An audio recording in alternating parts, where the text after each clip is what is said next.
باقی آپ اپنی مشکلات کے لیے، مزید آسانیوں کے لیے، آل اولاد کی اور اپنی ہر طرح کی عافیت کے لیے نوٹ کر لیں۔ مغرب کے بعد 103 دفعہ آپ نے پڑھنا ہے۔ اللہ کے 4 نام ہے، یا سبوح، یا قدوس، یا غفور، یا ودود۔ یہ 103 دفعہ اول آخری 11 مرتبہ درود ابراہیمی، یہ پڑھ کے جو آپ اپنے تمام مسائل کی نیت کر کے دعا کر لیا کریں، اور انشاءاللہ اس میں یہ ہوگا کہ آپ کے مسئلے حل ہوں گے، اور آپ کی اولاد آپ کی تابعدار بھی ہوگی، اور آپ کی آنکھوں کی ٹھنڈک بنے گی۔ کائنات کے اندر جو کچھ ہمیں یہ خزانے نظر آتے ہیں، ان سعادتوں کو حاصل کرنے کے لیے وہ انسان کوشش کرتا ہے، اور وہ 3 طرح کی سعادتیں ہیں۔ سب سے پہلی سعادت جسمانی۔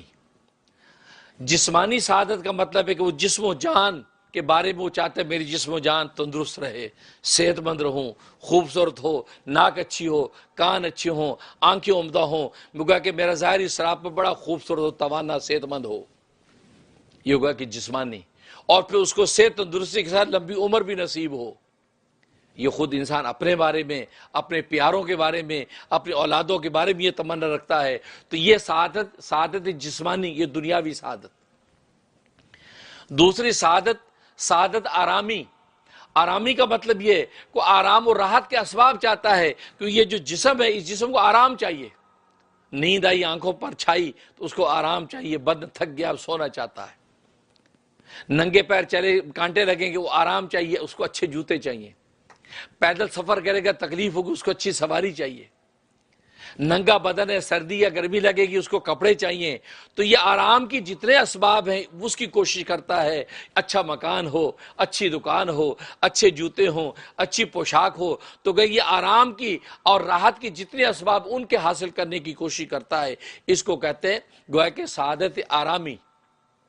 تو گویا کہ دنیا کی ان چیزوں کی کوشش کر رہا ہے، تو جسم کی صحت و عافیت، پھر کپڑا لتا، پھر دیگر سارے اسباب راحت کے حاصل کرتا ہے۔ تو یہ دوسری سعادت، یہ سعادت آرامی۔ اور تیسری سعادت ہے احترامی۔ احترامی کا مطلب یہ ہے کہ یہ چاہتا ہے کہ میرا نیک نام ہو، دنیا کے اندر لوگ اچھے نام سے مجھے میرا ذکر کریں، زندگی میں بھی مجھے اچھے نام سے پکاریں، جہاں جاؤں مجھے عزت ملے، جو بات کرو لوگ اس کو عزت سے سنیں۔ دنیا سے اگر چلا گیا تو میرا نام ایک ذکر خیر کے طور پہ پھیلے، لوگ مجھے اچھے الفاظ کے ساتھ یاد کریں۔ یہ گویا کہ تیسری جو تمنا اس کی ہوتی ہے وہ ذکر خیر کی، یہ سعادت احترامی ہے۔ تو گویا کہ دنیا کی جو سعادت تھی اس کے 3 پہلو بن گئے۔ ایک بن گیا تو پہلا جسمانی، جسم و جان کی راحتیں۔ دوسرا آرامی، اس کی ارد گرد کی نعمتیں اور راحتیں۔ اور اس کے بعد احترامی، کہ اس کا ذکر خیر ہو، دنیا میں اس کی عزت ہو۔ اور آپ اگر غور کریں ان 3 کے بعد انسان دنیا میں کسی چیز کے لیے کوشش نہیں کرتا، یہی تو کرتا ہے، جسم و جان کے لیے تگ و دو کرتا ہے۔ پھر اس جسم و جان کی ادھر ادھر کی نعمتیں، کپڑا لتا، دکان مکان، اس کی کوشش کرتا ہے۔ پھر یہ کوشش کرتا ہے کہ یار مجھے عزت ملے، عزت سے نام لیا جائے، اس کے علاوہ اور تو کوئی پرپز ہی نہیں ہے۔ گویا کہ دنیا کی ساری نعمتیں اور سعادتیں ان 3 کے اندر بند ہو جاتی ہیں۔ جس کو قرآن کریم کی اس دعا میں کہا ربنا آتنا فی الدنیا حسنہ، اے ہمارے رب دنیا میں بھی ہمیں حسنہ عطا فرما۔ اس حسنہ کے اندر یہ ساری تینوں کی دو سعادتیں آ گئی، سعادت جسمانی بھی آ گئی، سعادت آرامی بھی آ گئی، اور سعادت احترامی بھی آ گئی۔ تینوں اگر یہ دعا قبول ہو گئی اور حسنہ کا فیصلہ ہو گیا تو اللہ تبارک و تعالی یہ تینوں طرح کی سعادتیں آپ کو عطا کر دیتے۔ وَفِي الْآخِرَةِ حسنہ، اور آخرت میں بھی یا اللہ ہمیں راحت والی زندگی عطا فرما۔ یہ دوسری سعادت کی قسم سعادت اخروی، آخرت کی سعادت۔ اور آخرت کی سعادت میں نے بتایا کہ جنت اور جہنم کے 2 عالموں میں سے آپ کے لیے جنت کا فیصلہ ہو جائے، راحت و احترام کا فیصلہ ہو جائے، اور نعمتیں آپ کے سامنے بچھ جائیں، حور و قصور کی جو ہے لطف و لذت آپ کو نصیب ہو جائے، گویا کہ وہ جنت کا فیصلہ ہو گیا۔ جنت کے ملنے کا مطلب ہے کہ اللہ تبارک و تعالی نے اپنی رضا کا پروانہ جاری کر دیا۔ اور یہ 2 ہی طرح کی کوشش انسان دنیا میں کرتا ہے۔ لیکن غافل انسان وہ ہے کہ جو جس سعادت دنیوی جو ہوتی ہے، دنیاوی جو سعادت ہے، جسمانی، آرامی اور احترامی، ان کی تگ و دو میں جب لگتا ہے غافل انسان اتنا اس کے اندر کھپ جاتا ہے، اتنا کھپ جاتا ہے، وہ سعادت اخروی سے غافل ہو کر دنیا کی سعادتوں کو حاصل کرنے میں اپنی زندگی ضائع کر دیتا ہے۔ حالانکہ اس سعادت کو بھی حاصل کرنے کا حکم ہے، بلکہ دعا ہے، ربنا آتنا فی الدنیا حسنہ. آپ اچھی پوشاک، اچھی صحت، اچھا مکان، اچھی سواری، اچھی بیوی، اچھے احوال آپ مانگیں، اس کی اجازت ہے. لیکن اس کی اجازت نہیں ہے کہ آپ اسی کے اندر کھپ جائیں، اسی کے اندر کھپ جائیں اور اسی کو حاصل کرنے میں لگ جائیں اور آخرت کی سعادت کو بھول جائیں، اور یہ بھول جائیں کہ یہ جو دنیا کے اندر جو نعمتیں نظر آتی ہے فانی ہیں، ختم ہونے والی ہیں، کسی وقت بھی فنا ہو جائیں گی. بلکہ صبح شام جب ان نعمتوں کا برتتے ہیں، استعمال کرتے ہیں، تو زبان حال سے وہ نعمت ہمیں بتاتی ہے کہ دیکھو میں فانی ہوں. اب دیکھو پیاسے کو پیاس لگی ہو، اس کو کہ یار شربت پلا دو یار، آپ نے شربت کا گلاس ٹھنڈا دیا، اسے گرمی میں ٹھنڈا گلاس کتنا سکون ملا، سبحان یار ایک اور دو، اسے پھر پیا، واہ واہ، آنکھوں سے آنسو، کان ٹھنڈے، کیا کیفیت، یار ایک اور روح افزا کا گلاس پلا دو یار، اسے پیا، 3 گلاس، چوتھا نہیں یار بس سیر ہو گیا، یار ایک اور نہیں یار بس، یار ابھی جس شربت کے اندر مشروب میں لطف آ رہا تھا ابھی لطف ختم ہو گیا. بس یہ زبان حال سے اس شربت کے لطف نے آپ کو اسی سبق دے دیا، میں فانی ہوں. میرے لطف و لذت کی وجہ سے آخرت کے مشروب کے لطف کو گنوانا بیٹھنا، اس کی بھی محنت جاری رکھنا کہ میری لطف و لذت فانی ہے. دیکھو 3 گلاس شربت کے پینے کے بعد تو نے کہا نہیں یار بس پیٹ بھر گیا، لذیذ قورمہ آپ کے سامنے ہے اور تافتان شیرمال ساتھ ہے اور آپ کھانا کھا رہے ہیں، اوہو لقمہ منہ میں جاتے مست نشہ آ گیا، او سبحان اللہ، آپ نے 1 پلیٹ کھائی قورمے، 2 کھائیں، 6 تافتان شیرمال کھا لیے کہ جی اور کھائی، نہیں جی بس سیر ہو گیا، نہیں یار ایک میری خاطر ہے، نہیں یار کیا بالکل نہیں، کیوں نہیں کھاتے؟ گویا کہ اس شیرمال نے اور قورمے نے زبان حال سے آپ کو بتا دیا دیکھ میری لطف و لذت فانی ہے، 3-4 کے بعد لطف و لذت فنا ہو گیا، اب تیرے لیے کوئی لطف ہی نہیں رہا. اس لطف کی وجہ سے تم آخرت کے جنت کے اندر جو لطف ہیں ان لطفوں کو نہ گنوا بیٹھنا. دنیا کے اندر آپ بیوی کے پاس جاتے ہیں، وہ آپ کا لطف و لذت فانی ختم ہو جاتا ہے، لیکن اس لطف و لذت کی وجہ سے آخر میں حور و قصور کے ساتھ لطف و لذت ہوں گے، اس کو تو گنوانا بیٹھنا. اس لیے حدیث میں آتا وہاں لطف و لذت ختم نہیں ہوگا، وہ اللہ تبارک و تعالیٰ کے ہاتھ غیبی سے آواز آئے گی آدمی کو کہ بس بھائی دوسری کا بھی حق ہے، اس شرعی حق اس کو بھی پورا کرو. اس لفظ سے وہ پیچھے ہٹے گا، وہ فنا نہیں ہوگی. دنیا میں جیسے انسان کی لذت فنا ہوتی ہے وہاں فنا نہیں ہے، وہ ایک ہی میں مشغول رہے گا. لیکن یہ آواز جو اللہ تبارک و تعالیٰ کی طرف سے آئے گی، وہ آواز اس کو منقطع کر کے گویا کہ وہ دوسری کے حق ادا کروائے گی. اسے آپ اندازہ کریں. تو دنیا کی یہ فانی لذت کی وجہ سے آخر کی باقی لذت کو تم ضائع نہ کر بیٹھنا. یہ زبان حال سے دنیا کی لذتیں تمہیں بتاتی. آپ پوشاک پہنتے، کپڑے پہن لیتے، کتنے اوہ مزہ آ گیا بھائی، جمعے کے تیار ہو کیا خوشبو لگا کے آگے، 1 دن پہنا، 2 دن پہنا، 3 دن، تیسرے دن اتارتے ہیں آپ کہ یار پہنے رکھو، آپ کو تو پرسوں بڑا مزہ آ رہا تھا، اور چھوڑو یار آپ بھول جاؤ نیا سوٹ لاؤ. دیکھو یہ کپڑے کی راحت جو تھی وہ فانی، زبان حال سے کپڑے بتا دیا یاد رکھ میری راحت فانی ہے، 2-3 دن کے بعد خود آوازدار ہو کے اٹھائے گا. اس کا مطلب یہ ہے کہ ان فانی لذتوں کی وجہ سے آخرت کی باقی لذت کو ضائع نہ کر بیٹھنا. تو گویا کہ دنیا کی کسی نعمت پہ آپ نظر اٹھا کے دیکھیں، قدم قدم پر اللہ تبارک و تعالیٰ اس نعمت کی لذت کو منقطع کر کے فنا کر کے زبان حال سے ہمیں سبق دیتا ہے کہ یہ لذت دنیا کی فانی ہے. ان فانی لذتوں کو دینے کا مقصد سے ٹیسٹ اور امتحان ہے. تمہیں جنت کا راستہ دکھانا مطلوب ہے کہ وہاں اس سے بڑھ کر لذتیں ملے گی، اور یہ تو فنا ہونے والی ہیں، وہ کبھی ختم ہونے والی نہیں. اس میں جب ایک دفعہ ایک چیز کھاؤ گے اگلی دفعہ اس کا ذائقہ اس سے بڑھ کر ملے گا. سنترے کی ایک پھاڑی کو کھاؤ گے اس کا ایک ذائقہ ہوگا، سنترے کی دوسری پھاڑی کھاؤ گے دوسرا ذائقہ ہوگا، تیسری کھاؤ گے تیسرا ذائقہ ہوگا، اور جب جب کھاتے چلے جاؤ گے احادیث روایات میں آتا ہے کہ اس کی لذت بڑھتی چلی جائے گی. اور جنتوں کی رعنائیوں کو جب دیکھو گے، زیبائش کو دیکھو گے، ہر لمحہ اس کی رعنائی اور حسن میں اضافہ ہوتا رہے گا. وہاں فنا نہیں ہے، کمی نہیں ہے، وہ زیادتی ہوتی رہے گی، مزید جو اس کے اندر لطف و لذت اضافہ ہوتا رہے گا. اس عالم کو آپ اس عالم پہ قربان کر رہے ہیں؟ نہیں، اس عالم کی لذت اس لیے تمہیں دی تھی تاکہ آخرت کی لذت کا تھوڑا سا آپ کو چسکا اور مزہ لگ جائے کہ یار نہیں یار لذت والی زندگی کا مزہ ہی الگ ہے، مجھے آخرت میں وہی چاہیے. لیکن غافل ہے وہ انسان جو دنیا کی لذتوں میں ایسا کھو جاتا ہے، وہ کہتا ہے نہیں یار پتہ نہیں مرنے کے بعد ملے گی کہ نہیں ملے گی، حریص ہو جاتا ہے، اور یار حلال ملتا ہے حلال کھا لو، حرام ملتا ہے حرام کھا لو، حلال پینا ملتا ہے حلال پی لو، گویا کہ حلال حرام کی پرواہ کیے بغیر خوب سمیٹتا ہے۔ ایسا ہرس کا شکار ہو جاتا ہے جیسے مکھی جب شہد پر گرتی ہے اور شہد چاٹتی ہے، لیکن حریص ہو کر بار بار اس کے اندر گھستی چلی جاتی ہے، یہاں تک کہ شہد میں پھنس جاتی ہے۔ شہد میں پھنس کے کیا ہوتا ہے، اس پر موت طاری ہو جاتی ہے، ہلاک ہو جاتی ہے۔ شہد کی لذت اس کو بھلی لگی، لیکن اس سے تھوڑی سی کھانے پہ اکتفا نہیں کیا، بلکہ اس کے اندر حریص ہو کر کھوب گئی، لہٰذا جب کھوبی ہے تو موت واقع ہو گئی۔ بالکل اسی طریقے سے دنیا میں انسان جب دنیا کی لذتوں کے شہد میں جب اپنے آپ کو کھبو لیتا ہے اور غافل ہو جاتا ہے کہ نہیں، اس سے بڑھ کر لذت آخرت میں ہمارے پاس موجود ہیں، بس یہ اتنی کھائیں کہ جتنا دنیا کے اندر مجھے رہنا ہے، لہذا میں اتنے پہ اکتفا کروں، اصل آخرت کی میں تیاری کروں۔ جب اس غفلت میں پڑتا ہے تو پھر دنیا کے لذتوں میں پھنس کر گویا کہ کائنات میں پھنس کے رب کائنات سے غافل ہو جاتا ہے۔ حالانکہ اس کو تو رب کائنات کا دامن تھام لینا چاہیے تھا، اور رب کائنات کا دامن تھامیں گے تو کائنات ہاتھ میں خود ہی آ جائے گی، کائنات ہاتھ میں خود ہی آ جائے گی، لیکن اس نے کائنات کا دامن تھام لیا تو رب کائنات ہاتھ سے چھوٹ گیا۔ اس لیے دین اسلام نے کہا کہ ربنا آتنا فی الدنیا حسنہ، اور دنیا میں بھی راحت اور رہائش کی زندگی حاصل کرو، لیکن وفی الآخرۃ حسنہ، آخرت میں بھی، آخرت کی بھی تیاری رکھو۔ اس لیے تو سورۃ تکاثر کے اندر فرمایا ثم لتسألن یومئذ عن النعیم۔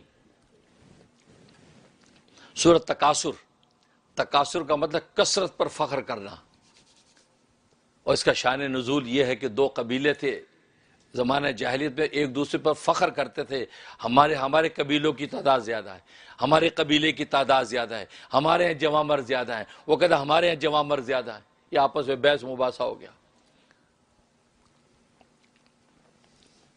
انہوں نے کہا چلیے کاؤنٹنگ کرتے ہیں، چلو جی آپ کے قبیلے کے کتنے شجاع لوگ ہیں گنے، ہاں جی اتنے بنے، تم بتاؤ تمہارے کتنے، ان کے اتنے، ان کے کم نکلے، اور کہا نہیں بھائی نہیں، ہمارے جو ہے وہ جنگوں کے اندر بڑے مارے گئے، ہمارے اتنے شجاع تھے جنگوں میں مارے گئے، تو پھر کیا کریں، لہذا ان کی قبریں بھی جا کے گنتے۔ انہوں نے کہا ٹھیک ہے، اگر تم اپنی قبریں گنو گے ہم بھی اپنی قبریں گنیں گے، تو قبرستان پہنچ گئے۔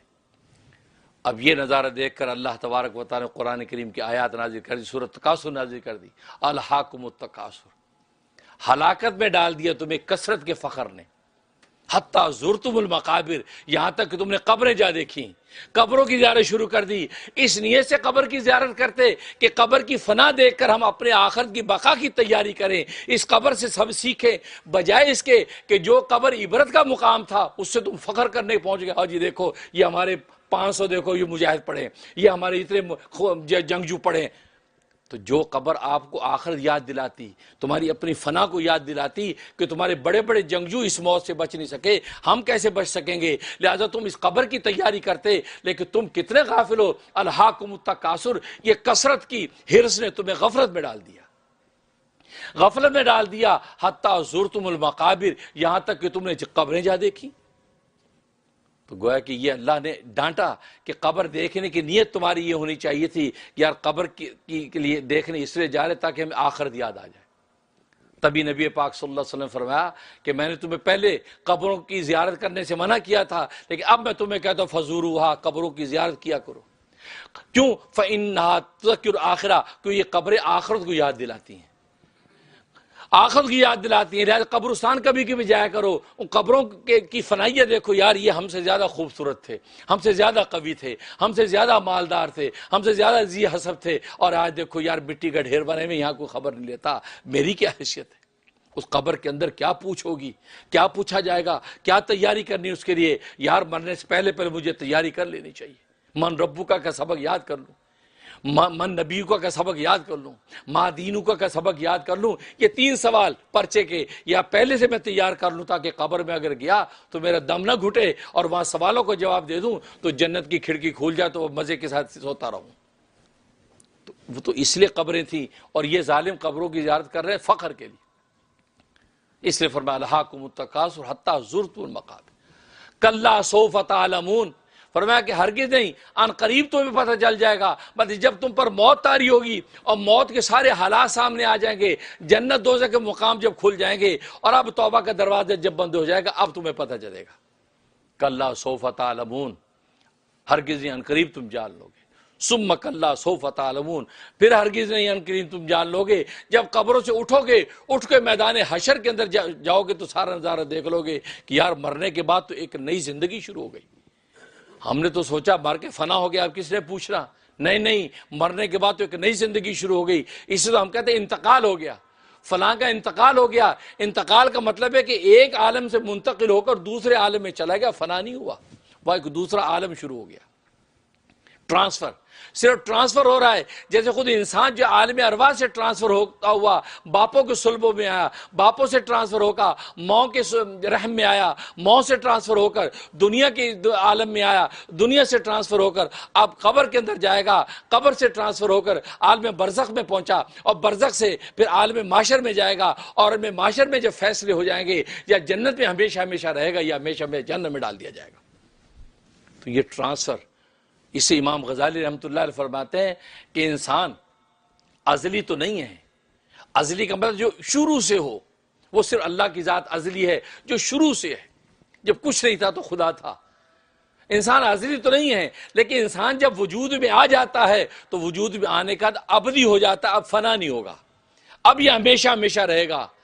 یہ پہلے سے نہیں ہے، بعد میں اللہ نے اس کو پیدا کیا، لیکن جب یہ پیدا ہو گیا اب یہ فنا نہیں ہوگا، یہ عالم ٹرانسفر اس کے ہوتے چلے جائیں گے یہاں تک کہ جنت دوزخ میں پہنچے گا۔ اور یہ سمجھے یار مر کے کس نے پوچھا؟ نہیں، مر کے نیا عالم۔ تو قبریں تو اس لیے تھی کہ وہاں دیدار کر کے قبر کا ہم سبق لیں کہ یار کل کو میں نے بھی ایسے مرنا، میرا باپ مر گیا، میرا باپ زیادہ مجھ سے قابل تھا، مجھ سے زیادہ طاقتور تھا، مجھ سے زیادہ عمر گزاری، ابا کی قبر پہ جا کے اپنی موت کا تصور کرے گا تو اس کو قبر کی تیاری آسان ہو جائے گی۔ اس لیے فرمایا کلا سوف تعلمون ثم کلا سوف تعلمون کلا لو تعلمون علم الیقین۔ اب آگے اللہ تبارک و تعالیٰ یقین کے 3 درجے آگے بتاتے ہیں، اور آخر میں کہا ثم لتسألن یومئذ عن النعیم، پھر تمہیں ضرور بضرور آخرت میں نعمتوں کے بارے میں سوال کیا جائے، جو تمہیں نعمتیں دی جاتی ہیں اس کا سوال کیا جائے گا۔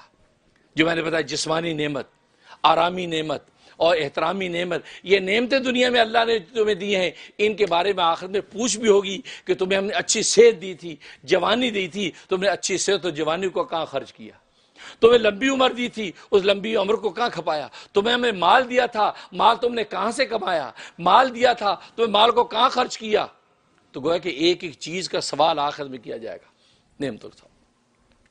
اس لیے کہا ثم لتسألن یومئذ عن النعیم۔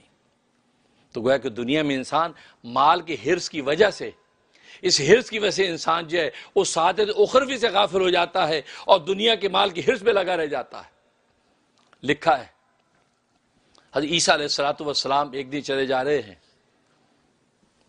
کچھ لوگوں نے دیکھا کہ اللہ کے پیغمبر عیسیٰ جا رہے ہیں، جلدی سے 3 دوست مل گئے، حضرت اگر اجازت ہو ہم بھی آپ کے ساتھ سفر میں آئیں۔ اور فرمایا کہ نہیں، کیوں؟ کہ جی بس آپ اللہ کے نبی، آپ کی صحبت درکار ہے، آپ کی نیک صحبت میں تھوڑا سا ہم وقت گزارنا چاہتے ہیں۔ میں کہا چلو، چلتے چلے گئے۔ تھوڑی دور گئے تو ایک مٹی کا ریت کا بہت بڑا ٹیلا دیکھا۔ اب انہوں نے سوچا کہ یہ وہ پیغمبر ہیں جن کو اللہ نے اسم اعظم دے رکھا ہے۔ تو کہنے لگے حضرت آپ کو اللہ نے اسم اعظم دے رکھا ہے، آپ دعا کر دیں کہ یہ مٹی کا ٹیلا سونا بن جائے۔ فرمایا کہ بھائی جس حال میں اللہ نے تمہیں رکھا وہ حال اچھا ہے، مطلب اپنی خدا کی یاد میں رہو اور اپنے مقدر روزی کو استعمال کرو۔ نہیں حضرت مفلس یہ غربت ہے، آپ بس دعا کر دینا، دعا کر دیں۔ اس سے تو حضرت حکیم الامت مجدد ملت مولانا شوری تھانوی رحمہ اللہ تعالیٰ فرماتے ہیں، لوگ دودھ والے کے پاس جا کے دودھ لیتے ہیں، مٹھائی والے سے مٹھائی مانگتے ہیں، کپڑے والے سے کپڑا مانگتے ہیں، سبزی والے سے سبزی مانگتے ہیں، پھل والے سے پھل مانگتے ہیں، لیکن اللہ والے سے اللہ نہیں مانگتے۔ اللہ والے سے اللہ نہیں مانگتے۔ اگر سبزی والے سے مٹھائی مانگ لیں اس کو لوگ احمق کہتے ہیں، دودھ والے سے پھل مانگ لیں لوگ اس کو احمق کہتے ہیں، لیکن اللہ والے کے پاس جا کے اس سے اللہ نہیں مانگتے بلکہ اس سے بھی جا کے دنیا مانگتے ہیں۔ لیکن لوگ پھر بھی کہتے ہیں ہم بڑے عقل مند ہیں، ہم نے اللہ والے سے دعا کرائی، ہماری دکان خوب چلے گی، اللہ والے سے دعا کرا لی ہے، اب ہمیں وہ زمین کے ٹکڑے کا مقدمہ مل جائے گا، ہم اللہ والے سے دعا کرا۔ آپ نے دنیا مانگی، آپ کو کوئی بھی احمق نہیں کہہ رہا، آپ کو پھر بھی سمجھدار کرو، آپ کا اپنا زوم بھی یہ کہ میں بڑا عقل مند ہوں، میں نے اللہ والے سے دعا کرا لی کہ میری دکان چل جائے۔ حضرت فرماتے ہیں دیکھو ہر والے سے آپ وہی چیز مانگتے ہیں لیکن اللہ والے سے اللہ نہیں مانگتے۔ اگر اللہ والے سے اللہ مانگتے تو اللہ اگر تمہیں مل جاتا تو اللہ کی ساری خدائی تمہارے قدموں میں آ جاتی۔ تم نے اس راز کو تو پہچانا نہیں کہ جو راز اس اللہ والے نے سیکھ لیا تھا کہ ساری خدائی اس کے ہاتھ میں، خدا نے قدموں میں ڈال دی۔ حضرت بہلول رحمۃ اللہ علیہ چلے جا رہے ہیں، کسی نے پوچھا حضرت کیا حال ہے؟ کہا کہ اس شخص کا کیا حال پوچھتے ہو جس کی مرضی پر کائنات کا کارخانہ چل رہا ہے۔ اس شخص کا کیا حال پوچھتے جس کی مرضی پر کائنات کا کارخانہ چل رہا ہے۔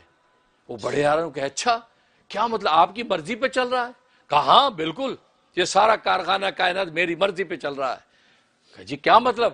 کہا مطلب یہ ہے کہ میں نے اپنی مرضی اللہ کی مرضی میں فنا کر دی ہے اور کائنات کا خزانہ اللہ کی مرضی کے ساتھ چل رہا ہے، میں نے اپنی مرضی اللہ کی مرضی مجھے فنا کر دی تو گویا کہ میں اس بات کو خوش ہوں کہ ساری کائنات میری مرضی سے چل رہی۔ ایک انٹینشن نے، ایک ارادے نے، ایک سوچ نے ان کو کہاں جنت میں جا کے بٹھا دیا ہے کہ بس اللہ کی مرضی میں اپنی مرضی فنا کر دی ہے، جو ہوتا نظر آ رہا میں اس پہ راضی ہوں، بھوکا رکھتا تو میں خوش ہوں، کھلا دیتا تو خوش ہوں، سلا دیتا تو خوش ہوں، جگا دیتا تو خوش ہوں، پہنا دیتا تو خوش ہوں، کپڑے اتار دیتا تو خوش ہوں، جس حال میں اللہ تبارک و تعالی رکھتا ہے میں خوش ہوں، تو گویا کہ دنیا میں وہ جنت کے مزے لوٹتے ہیں۔ تو اللہ والوں کی شان تو یہ ہو جاتی ہے۔ تو فرمایا کہ اللہ والوں سے اللہ نہیں مانگتے۔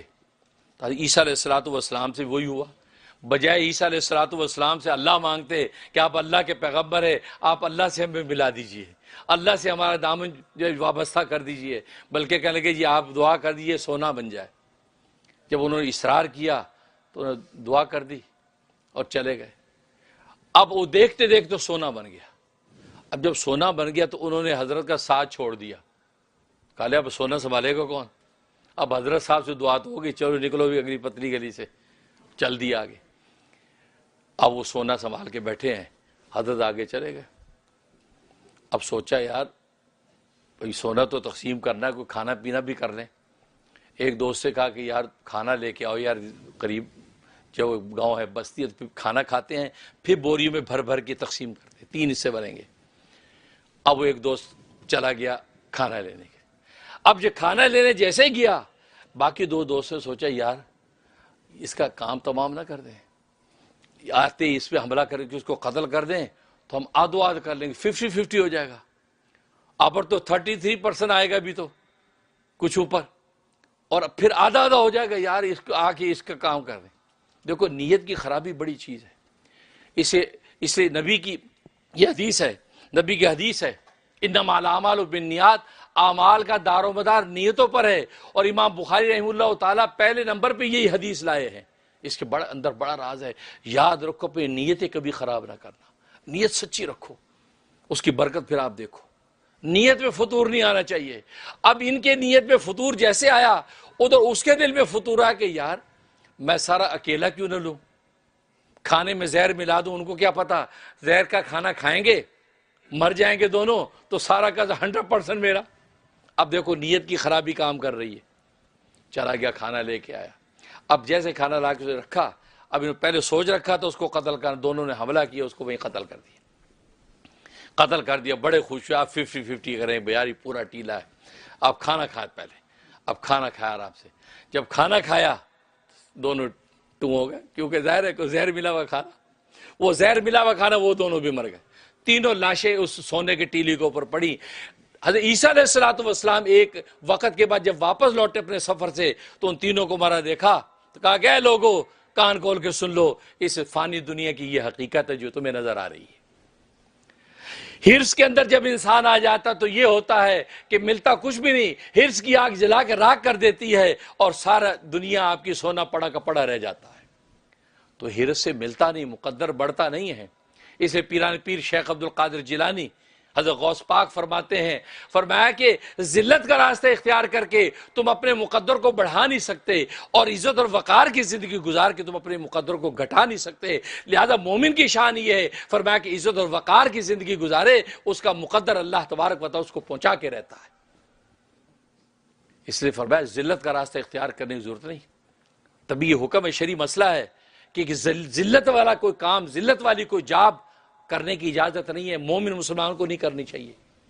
آپ دیار غیر میں رہتے ہیں، دیار کفر میں رہتے ہیں، ایسے مواقع آتے ہیں جہاں آپ محسوس کریں یہ ذلت والا مقام ہے، ذلت والی جاب ہے، وہ جاب نہ کریں، تاکہ نہیں یا اللہ تجھے مجھے ایمان کے نور سے منور کیا، مجھے عزت اور وقار والی جاب دے، اللہ تبارک و تعالیٰ آپ کو دیں گے۔ لیکن ہوتا یہ کہ پیسے کے لالچ میں آدمی سوچے یار کوئی بات نہیں، ذلت کیا ہوتی یار، نہیں، اللہ کی عجیب شان ہے، اللہ نے مومن کو بڑا مقام دیا ہے، اس کو سمجھنے کی ضرورت۔ خیر وہ الگ موضوع۔ تو کہنے کا مقصد یہ، تو یہ دنیا فانی کی حقیقت نکلی کہ گویا کہ انسان اپنی حرص کے اندر آ کر جو ہے وہ اس دنیا فانی جو اللہ تبارک و تعالی دنیا کی راحت کے طور پہ اس کو عطا کی تھی، وہ اس کے لیے عذاب بن کے اس کو فنا کر دیتی۔ اس لیے فرمایا ثم لتسألن یومئذ عن النعیم۔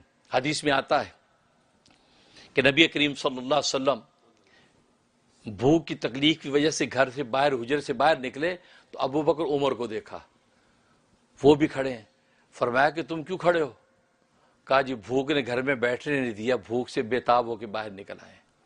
نبی نے فرمایا مجھے بھی بھوک نے بےتاب کیا تو اس لیے میں باہر آیا ہوں۔ یار آج کل ہمیں تو بھوک کی تکلیف کا پتہ بھی نہیں ہے، آج کل تو دنیا وہاں پہنچ چکی ہے، کچھ بھی نہیں تو کریڈٹ کارڈ پہ پیزا آرڈر کر دیتے گھر میں پہنچ جاتا ہے، اوبر ایٹ آرڈر کر دیتے گھر میں آ جاتا ہے۔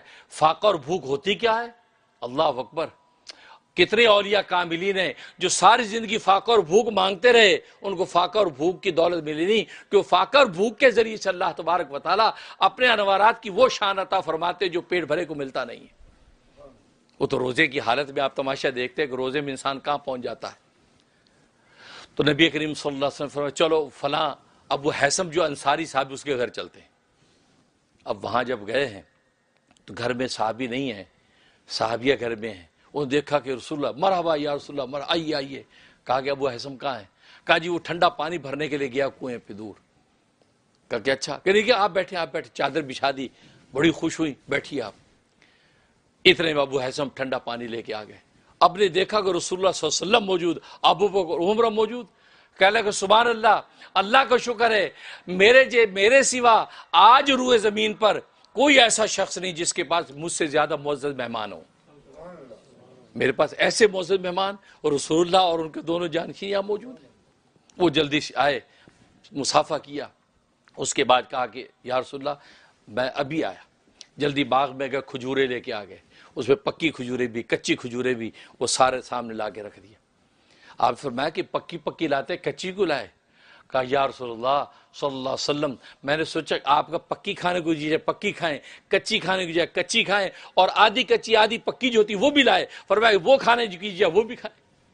آپ کو پتا ہے بعض ڈوکے کتنے اچھی میٹھے میٹھے ہوتے ہیں، میٹھے ڈوکے کتنا مزہ آتا ہے، ہماری زبان ڈوکے بولتے ہیں اس کو، وہ کھاتا ہے۔ اور آدھی کچی آدھی پکی وہ رسول اللہ صلی اللہ علیہ وسلم کو بہت پسند ہوتی تھی، وہ کتنی لذت دیتی ہے، اور پوری پکی۔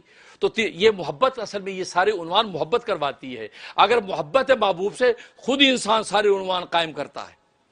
آپ صلی اللہ علیہ وسلم کھجورے کھانے شروع کر دی تو گویا کہ کھجورے ایپیٹائزر تھا جو آپ کو پھیرو میں پیش کر دیا، اور آپ سمجھتے یہ ایپیٹائزر یہ گوروں نے شروع کیا ہے، ایپیٹائزر سنت سے چلا آ رہا ہے بھائی، لیکن ہماری سمجھ کم ہے، وہ لوگ اس چیز کو اڈاپٹ کر لیتے ہیں۔ اس لیے گھر میں آنے والے کو فوراً کچھ تو پیش کر ہی دینا چاہیے، پانی دے دیا جلدی سے، جو کچھ ہے اس کے آگے رکھ دو، اس کے بعد آپ بریانی بنانا شروع کرو۔ ہوتا یہ آپ بریانی بنائے جا رہے ہیں، قورمے چڑھائے جا رہے ہیں، اور مہمان بیچارہ کبھی ادھر دیکھتا کبھی ادھر دیکھتا ہے۔ وہ کوئی پوچھو، وہ کسی لطیفہ لکھا نا کہ یار آپ کو یہ کون سی آواز پسند ہے، اسے کسی گلوکار کا نام لیا، فلاں کی آواز پسند ہے، یا آپ کو کون سی پسند ہے کہ یہ فلاں کی پسند ہے۔ اب ایک بھوکا بھی بیٹھا تھا، کہتے آپ کو کون سی آواز پسند ہے؟ کہتے یار بھنا ہوا گوشت جب جھنڈیا میں شوں شوں کی آواز آتی مجھے وہ پسند ہے، وہ بھنے گوشت کی شوں شوں کی آواز مجھے پسند ہے۔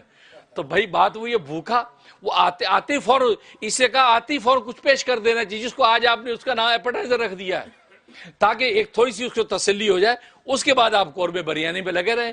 ہوتا یہ کہ بعض گھروں میں جانا ہوتا ہے، وہ قورمے بریانی او ماشاء حضرت صاحب آئے، بس پھر بھول گئے، وہ چولہے پہ بریانی اور قورمے 2-2.5 گھنٹے۔ اب حضرت صاحب بھی تو دعائیں بھی قبول نہیں ہو رہی بھائی، کھجورے لا کے رکھ دو بھائی، کچھ تو دے دو۔ نہیں بھائی ایسا نہیں، کچھ بھی آگے رکھو۔ انہوں نے جلدی کھجورے رکھ دی اور ٹھنڈا پانی لا کے دیا، آپ نے کھجورے کھائی، پانی پیا۔ ادھر جو ہے فوراً گئے بکری ذبح کرنے، تو رسول اللہ صلی اللہ علیہ وسلم فرمایا کہ سنو ابو احسم، دودھ والی بکری ذبح نہ کرنا۔ دیکھو رسول اللہ صلی اللہ علیہ وسلم کتنی ہمدردی ہے کہ دودھ والی ذبح کر دے، بیچاروں کو دودھ کا معاملہ رک جائے گا، کیونکہ محبت میں کر دودھ والی ذبح نہیں کرنا، بغیر دودھ والی۔ کہ ٹھیک ہے یا رسول اللہ۔ انہوں نے بکری دوسری ذبح کی، ذبح کر کے بیوی کو دیا، اب اس میں کچھ گوشت بھنا ہوا بنایا اور کچھ شوربے والا بنایا، اور دونوں طرح کا گوشت سامنے رکھ دیا تھا، اور ادھر بیوی نے فٹافٹ آٹے سے روٹیاں تیار کی آپ کے سامنے رکھی۔ اب بتاؤ جس بھوک کی حالت میں رسول اللہ صلی اللہ علیہ وسلم باہر آئے اور شیخین باہر آئے، وہ بھوک کی شدت میں ایسا لذیذ کھانا سامنے ہو، لطف و لذت کا عالم کیا ہوگا۔ رسول اللہ صلی اللہ علیہ وسلم نے تناول فرمایا اور خوش ہو کے کھایا، بھنا ہوا گوشت بھی کھایا، دوسرا جو شوربے والی بھی کھایا۔ اس کھانے کے بعد آپ نے فرمایا اپنے دونوں شیخین سے، فرمایا کہ ثم لتسألن یومئذ عن النعیم، کل روز قیامت میں اس نعمت کے بارے میں تم سے پوچھ ہوگی کہ یہ نعمت کھا کے اللہ کہے گا یہ نعمت کھا کے تم نے میرا کیا حق ادا کیا، کتنے سجدے کیے، کتنے ذکر کیے، کتنی تلاوتیں کی، کتنے اللہ کے بندوں کی خدمتیں کی ہیں، یہ جو تمہیں اللہ نے نعمت دی ہے۔ تو گویا کہ فرمایا کہ اس کی پوچھ ہوگی۔